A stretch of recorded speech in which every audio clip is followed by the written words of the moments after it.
welcome, family, to another episode of Wake Up Africa. Although this could be actually an Ask Dr. Mumbi, because I've gotten so many requests from you guys to talk about the Georgia Guidestones. And as I say, this is not really a breaking news channel as much as it is a news commentary of seeing all these global narratives through the African lens, through our own filters, how it affects our lives. And, you know, in case you don't know, the Georgia Guidestones, I think they were brought down last week, Wednesday. Last week, Wednesday.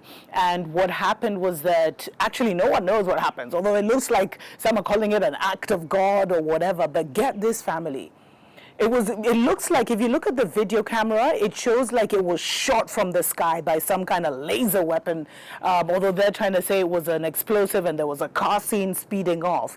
But get this. This is the part that is so interesting, because it did make news here in Africa, mainly though on Twitter and stuff like that. But there was a Tanzanian Times, they ran the story, and they actually, revealed the information I've been looking for, because it's the monument that had the KISWAHILI on it that was actually knocked down from the sky, family. And I think I'm not sure, because there's so little information about this. And then the fact that they destroyed it within 24 hours, brought the rest of the monument down for security reasons within 24 hours, shows you that they were not in control of this. They literally probably didn't see this coming, or, they wanted to, of course, clear the evidence, because it was a crime scene. Who shot it down? What happened? This was supposed to be some, granite, impossible to destroy monument. The Stonehenge of the divided states, which many people saw as satanic as well. And it's like they tried to hijack the story and drive it in their own way. But what really happened, family? What really went down? Because get this. So not only did it fall 40 years after it was constructed by some guy who they're calling Robert C. Christian, who remains an anonymous individual, but it had 27 languages on it, by the way. On the day that we were marking the first ever, the United Nations was marking the first ever International Kiswahili Day, is the day that this thing was brought down. Do you think that's a coincidence? I don't know. I'm not saying it's a coincidence or not. But I found that extremely strange. And the Tanzanian Times, they actually said, as the world celebrates the first ever International Kiswahili Day, the stone monuments that bore Swahili writings in the divided states gets bombed down by unknown people. And they talk about how it's located in Georgia and it has been erected since 1979. The pillars, usually known as the guide stones, remains a puzzle which is even less likely to be solved now that the structure has been demolished. So family, what do you make of that? The fact that it's the Swahili part of the Georgia Guidestones out of all the 27 languages that was brought down, and then we happen to have the first International Swahili Day, 40 days since it was written. And do you think, because it had all these languages from Sanskrit to Hebrew and everything, that maybe there was some kind of resonance, the fact that it was written in the Swahili language or something, that there was some kind of resonance with outer world beings or something, it was giving off some kind of vibration or some kind of signature, and that's why it was brought down? All I know, family, is it's very significant. With the way they quickly brought down the rest of the Georgia Guidestones. And I was listening to one of our brethren speak about this, and he was talking about how he had visited the Georgia Guidestones. I can't remember his channel.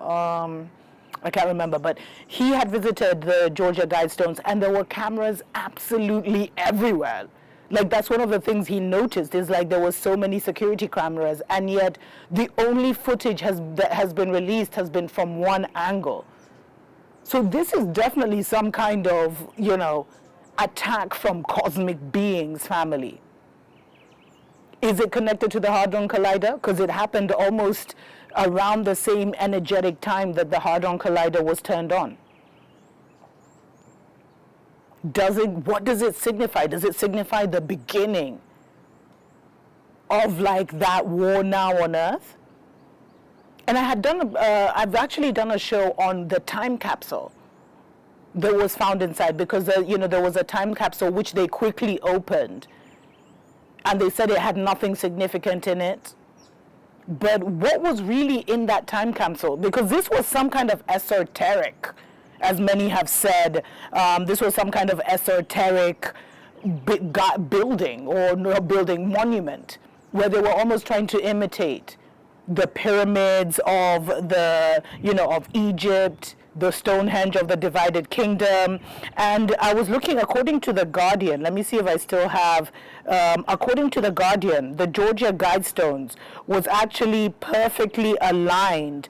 The pillars were aligned with the pole star and the sun's solstice and equinox, and one aperture allowed a ray of sun to pass through at noon each day to indicate the day of the year. On it were also inscribed the 10 elliptical messages in several languages, including Spanish, Russian, and Hebrew, 27 languages as I mentioned in total. The one that has always gotten a lot of interest has been the controversial, maintain humanity under 500 million in perpetual balance with nature. And then it talks about, be not a cancer on earth, leave room for nature, leave room for nature. But the Kiswahili one breaks down on the International Day of Kiswahili.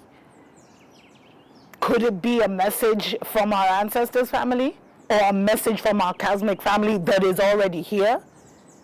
We just can't see them because of this veil that is over our eyes, or that has blocked our first eye. Nothing is as it seems, family. Absolutely nothing is as it seems. Anyway, let me know what you think in the comments below. Until next time, tuko pamoja.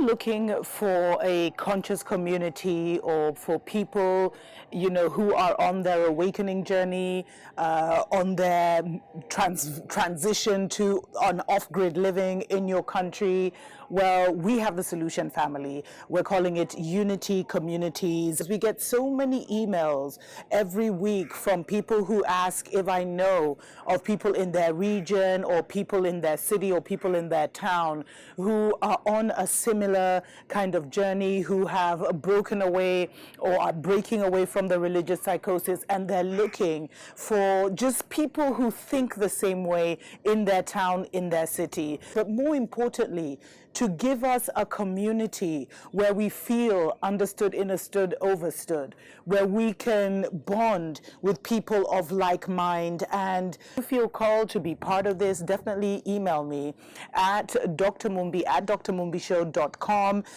Please put your country in the subject line with Unity Communities. Get in touch with me, drmumbi at drmumbishow.com. Unity Communities.